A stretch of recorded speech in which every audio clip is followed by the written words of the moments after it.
Hello, aspirants. Welcome you all to Believers Science Academy.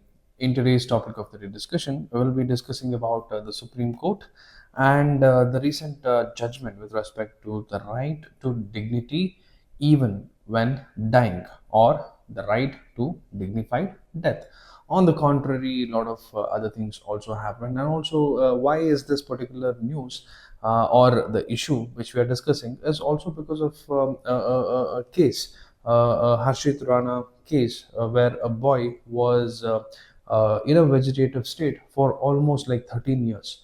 And right now, the parents want the person to be removed from all the life essential systems.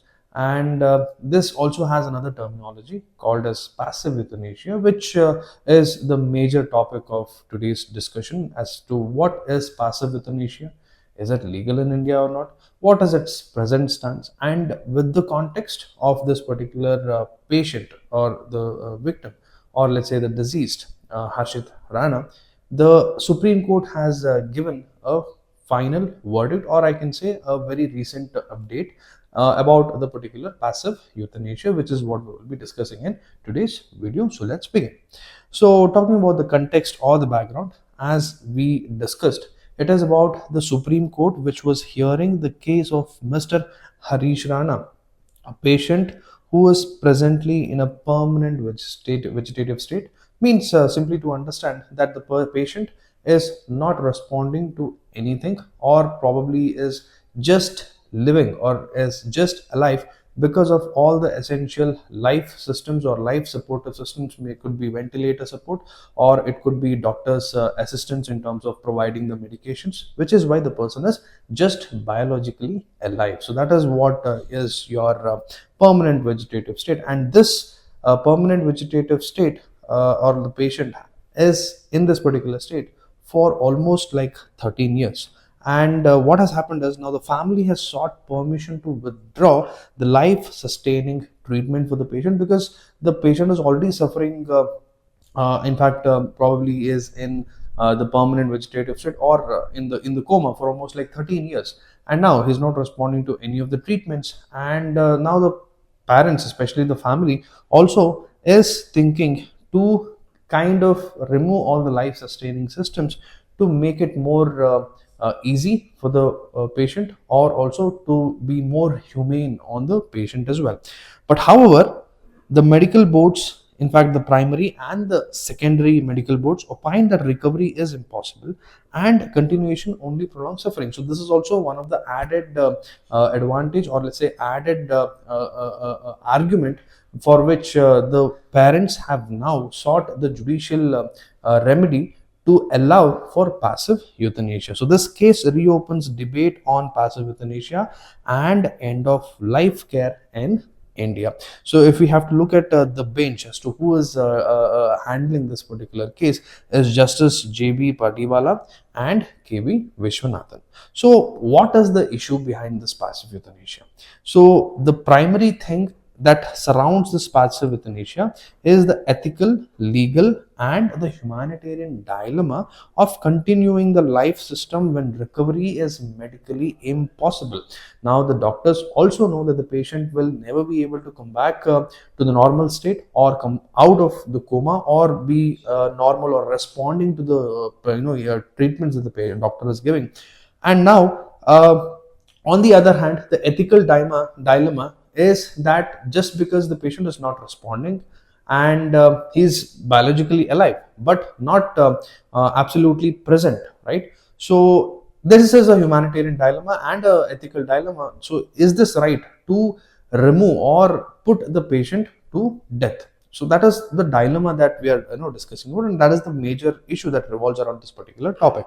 And also delay and procedural complexity in approving withdrawal of treatment. So this is also another biggest issue, because even if the parents decide that the patient has to be removed from the medical, or let's say the assistance, the life supporting assistance, the medical board sometimes will also deny, because what if the medical board or the hospital or the doctors agreed to what the parents or the family said, And one fine day, maybe in the future, another family member comes and asks about the patient and files a lawsuit against the hospital. So that could be possible. That has happened as well, right?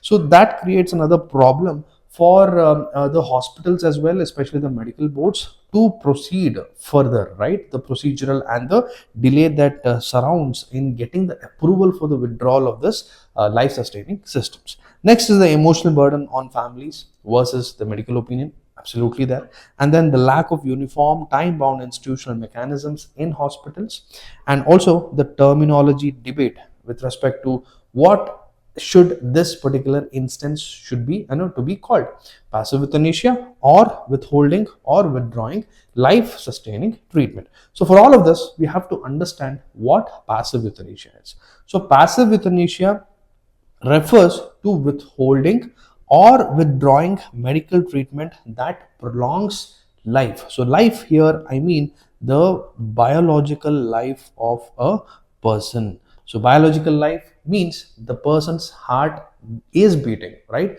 The heart rate is there because of certain medications, maybe because of the ventilator system, or maybe because of artificial feeding system, or maybe because of certain injections that can keep the person's let's say blood pressure stable, right? Or if the blood pressure is too high, maybe certain injections which are administered, for which the blood pressures can be brought in to the normal, right? And that does not mean the patient is responsive, does not mean the patient is active, or does not mean that there is a guarantee that the patient will fully recover.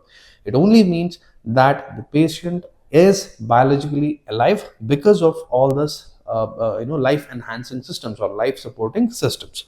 And on the contrary, there's another term called as active euthanasia. So here, in oppose or as opposed to passive euthanasia, active euthanasia is a situation where deliberately death is caused to a person, administering various things, for example administering lethal injections, or also probably completely uh, uh, putting him in such certain situations where it's like the biological life is definitely there. Person is also willing to let's say probably would survive or live for many more years, but maybe because of certain things, because it is considered as certain punishments in many of the countries. Even till date, active euthanasia is also practiced, where certain heinous crimes a person is convicted of performing, or having accused of conduct having done a lot of heinous crimes. So even active euthanasia is still legal in many countries, where a person is injected with certain lethal injections, and the person is given the sentence to death. So that is your active euthanasia. And as opposed to active euthanasia, passive euthanasia refers to withdrawing or removing the life supporting systems. Example: switching off ventilator, stopping artificial feeding, or life support, maybe stopping the injections, etc., so on and so forth. So this is also referred to as end of life care decision making as well, right? So this is the clear meaning of what passive euthanasia is, and also the difference between passive euthanasia and active euthanasia. So now let's understand the legal position of this passive euthanasia in India. So for that, we have to understand three important milestones. The very first one is Aruna Schonbach case 2011, because this was the very first instance when passive euthanasia was permitted under strict safeguards in India. And also it even opined that the approval of the High Court is also required in these kind of cases. However, later in 2018, in the common cause case, that is when Supreme Court gave a clear dimension, right? Brought in so many particulars for how passive euthanasia has to be administered, right? So it recognized the right to die with dignity under Article 21. So under Article 21, right to life, even a right to die with the dignity was also added. And then it allowed withdrawal of life support systems with consent and the medical board approval, and also introduced concept of living will and advance directive. So this is also very important. What is living will? Let's say a patient or probably a sane person who is still capable of taking decisions for himself gives an undertaking, gives a writing that maybe in a situation in the future, if I ever were to reach a permanent vegetative state, or probably go to a coma where I could probably never come back, right? Probably I could never take decisions for my own self. So what should be done during that particular moment? It's like writing a will, right? It's pretty much similar to how a property will would be written down, right? Maybe after a person dies, what should be done with my property, the inheritance? Should it go to my kids, my grandchildren, or should it go to some charity or whatever? So this is pretty much similar, to that. It is the living will, where a person, when he's still capable of taking decisions, takes decisions, or let's say informs the authorities prior that what should be done. Should I be performed CPR, for example? Should I be kept in the life supportive systems? Should I be kept in the ventilator? So on and so forth, right? So that concept of living will or advance directive was also brought in the common cause case. However, in 2023, for the same living will clauses that was brought in, and also all the administrative things which were intertwined with this passive euthanasia, a more simplified procedures were brought in the 2023 verdict, and it also reduced the layers of approvals as well, because earlier, before 2023, even to get a living will attested, it was required for the family or the person to get it notarized by a judicial magistrate, first class, in fact. So he had to give attestation. So now that was brought down to just a simple notary by any gazetted officer, right? And then it even reduced the layers of approval. So even for that matter, simplifying the medical boards as well, because earlier, even to take decisions on ending the life supportive systems, the doctors had to have minimum of 20 years of experience, which was very difficult. So now in 2023 verdict, they brought it down to just 5 years, right? So classification, in fact simplifications were done ultimately to make sure that a person who is already suffering, just because he is in that permanent vegetative state, or just because he's not able to respond, should not go any further ahead in taking more strain to himself, or to not cause any more pain, right? To make it painless and to make it more humanitarian. So this was also one of the stands, or one of the milestone that Supreme Court gave in terms of the verdict. And one thing to keep in mind, that so far there is no clear parliament legislation, no matter what, which has happened with respect to passive euthanasia. Maybe I think this 2023 verdict will definitely be a signaling light for the parliament to do some active legislation on this particular topic as well. So that is also very important. If UPSC were to ask a question or hold you accountable, it will definitely ask in terms of statements like passive euthanasia. There's a very clear legislation that the parliament is trying to bring, or the parliament has already brought in, with respect to passive euthanasia and its means. So the statement is obviously wrong as of today, right? So that is also one important thing. However, with respect to the present case, Harish Rana case, it is important to understand the present stance as to what the Supreme Court has told.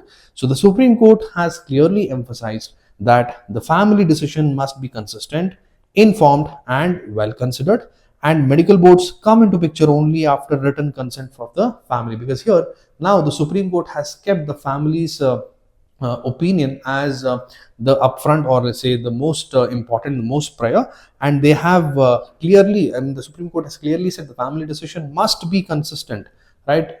They should not be in a situation that now they are okay to remove the patient from the life supportive systems, and then once after few, or let's say probably after a few days, right, the family should not again come question the medical authority. So that is also very important. So they must be consistent, they must be informed, and also it should be well considered, and also the medical boards must come into the picture only after the written consent of the family. And then with respect to the medical opinion, the Supreme Court also made it clear that the patient has to remain in the passive vegetative state for an indefinite term, right? That is also very important. Next is, the doctors also should give confirmation, as in a doctor, as in a group of medical officers should give a confirmation that there is absolutely no possibility whatsoever that the patient will ever come to the normal life or gain consciousness. So that is also important.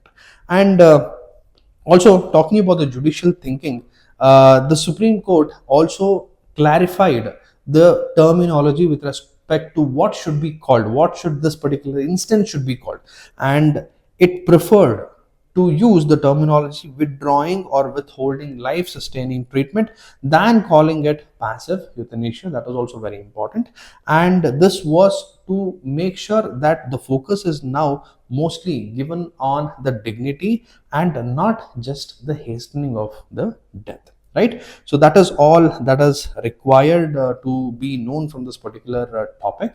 So now that we have discussed almost everything that is absolutely important, now let's solve one prelims question, wind this video up. So with reference to passive euthanasia in India, consider the following statements. Passive euthanasia involves administering substances to deliberately end life. The Supreme Court has recognized the right to die with dignity as a part of Article 21. Withdrawal of life support requires both medical opinion and family consent. Which of the statements are correct? So use the comment section, leave your answers below. Anyway, that's all for this particular video. Signing off, this is Madan Gopal. Have a wonderful day.